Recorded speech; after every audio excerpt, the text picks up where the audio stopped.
آج ہم دیکھیں گے مصوتیں۔ اردو میں مصوتیں کسے کہتے ہیں؟ جس طرح انگریزی میں واول ہوتے ہیں اسی طرح اردو میں مصوتیں ہوتے ہیں۔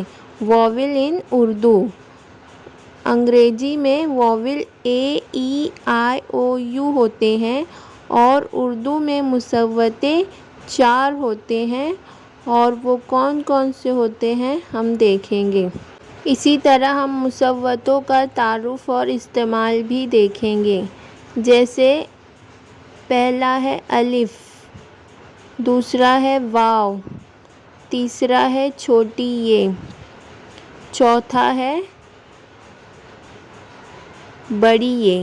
آپ کو یہ یاد کرنا ہے مصوتیں کتنے ہوتے ہیں اور کون کون سے ہوتے ہیں۔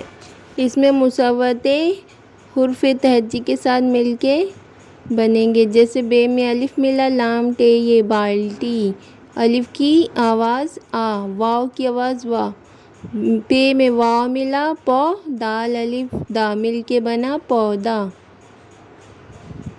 اسی طرح چھوٹی یہ بھی حرف تہجی کے ساتھ مل کر نیا ورڈ بنائیں گے، بے کاف رے بک، رے چھوٹی یہ بکری۔ اسی طرح بڑی یہ کے ساتھ کچھ حرف مل کے کیا بنے گا، موزے، جیسے میم واو مو، زے یہ زے، الف کی ساؤنڈ آ، واو کی وا، چھوٹی یہ کی ای، بڑی یہ کی اے۔ اب ہم پھر دہراتے ہیں مصوتیں کون کون سے ہوتے ہیں۔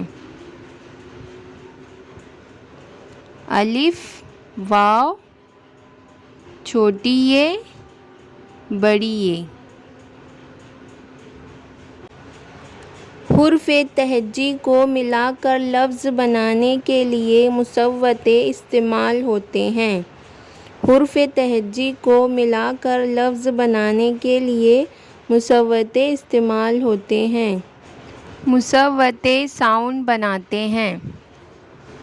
اگلی ویڈیو میں ہم شرارتی اور ضدی حروف کا تعارف اور خصوصیات دیکھیں گے۔